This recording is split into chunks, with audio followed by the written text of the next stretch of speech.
Dragon spacecraft, which recently was able to dock and return to Earth from the space station. That was, thanks, that was a white-knuckled adventure, so. Yeah, it's a huge relief. I still can't quite believe it actually happened, but there's a lot more that must happen beyond this in order for humanity to become a spacefaring civilization, ultimately a multi-planet species. And that's something I think it's vitally important, and I hope that some of you will participate in that either at space or at other companies, because it's just really one of the most important things for the preservation and extension of consciousness and its worth. Noting, as I'm sure people are aware, that the Earth has been around for 4 billion years, and civilization, at least in terms of having writing, has been around for 10,000 years, and that's been generous. So it's really somewhat of a tenuous existence that civilization and consciousness as we know it has been one Earth, and I think I'm actually fairly optimistic about the future of Earth, so I don't want to sort of people to have the wrong impression that I think we're all about to die. I think things will most likely be okay for a long time one Earth, but not for sure, but most likely you but even if it's sort of 99 likely 101% chance it's still worth spending a fair bit of effort to ensure that we've backed up the biosphere, planetary redundancy, if you will, in hand. So I think it's really quite important. And in order to do that, there's a reactor that needs to occur, which is to create a rapidly and completely reusable transport system to Mars, which is one of those things that's right on the borderline of impossible, but that's sort of the thing that we're going to try to achieve that with space. And then on the Tesla front, the goal with Tesla is really to try to show that what electric cars can do, because people had the wrong impression. We had to change people's perception of an electric vehicle, because they used to think of it as something that was slow and ugly and had low range, kind of like a golf cart. And so that's why we created the Tesla Roadster, to show that you can be fast, attractive, and in long range. And it's amazing how even though you can show that something works on paper, and the calculations are very clear, until you actually have the physical object and they can drive it, it doesn't really sink in for people. And so that I think is something worth noting.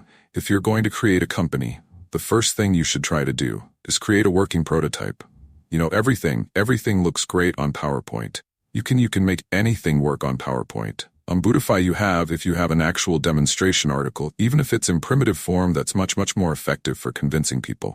So made the Tesla Roadster, and now we're coming out soon with the models, which is a 4-door sedan. Because after we made the Tesla Roadster, people said, oh sure, we always knew you could make a car like that. It's an expensive car and it's low volume and it's small and all that, but you couldn't make a real car like. Okay, fine, you gotta make that too, so that's coming out soon.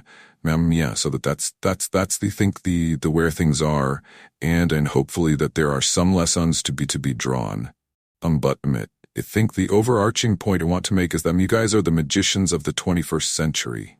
Don't let anything hold you back. Imagination is the limit, and go out there and create some magic. Thank you. Explorers of people who came here from other parts of the world. I think the United States is really a distillation of the spirit of humane explorations. But if people think it's impossible, then it's gonna completely break the federal budget. Then they're not gonna do it. So after my third trip, it is okay, what we're all you need to do here is try to solve the space transport problem. And hand started space soon. This was against the advice of pretty much everyone at Octu, but one friend made me sit down and watch a bunch of videos of rockets blowing up. Let me tell you, wasn't far wrong. I think it was tough going there in the beginning, because I'd never built anything physical. I built like little model rockets as a kid and that kind of thing. But never had a company that brought anything physical. Started to figure out how to do all these things and then bring together the right team of people and humaned. And so we did all that. And then failed 3 times. It was tough going. Because thing about a rocket is that the passing grade is 100%. And you don't get, actually test the rocket in the real environment that it's going to be in. So I think the best analogy for rocket engineering is it's like if you want to create a really complicated bit of software, you can't run the software as an integrated whole, and you can't run it on the computer it's intended to run on, but the first time you put it all together and write it on that computer, it must run with no bugs. That's basically the essence of it. So we missed the mark there.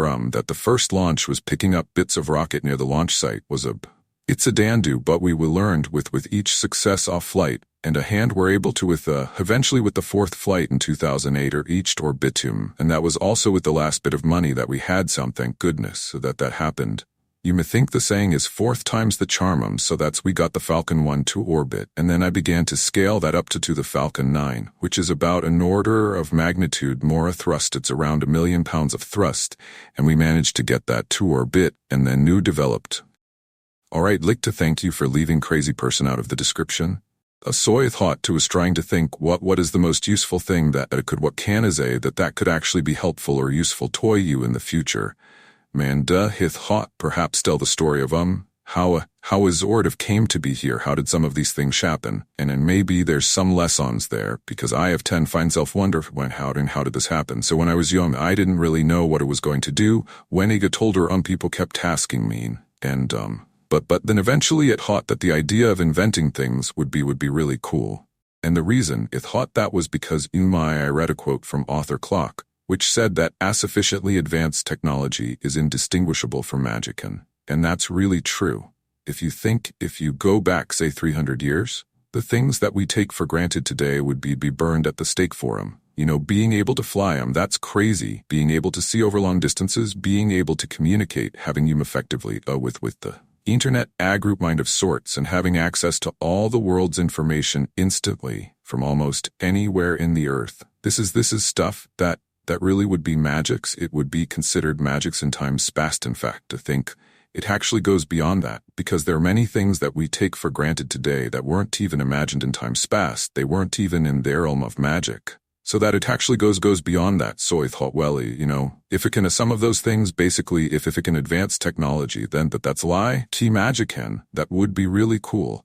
Human that the always sort of a slight existential crisis. Because I was trying to figure out what does it all mean, like what's the purpose of things, and came to the conclusion that if we can advance the knowledge of the world, if we can do things that expand the scope and scale of consciousness, then we're better able to ask the right questions and become more enlightened. And that's really the only way forward. So I studied physics and business, because I figured in order to do a lot of these things, you need to know how the universe works, and you need to know how the economy works. And you also need to be able to bring a lot of people together to work with you to create something, because it's very difficult to do something as is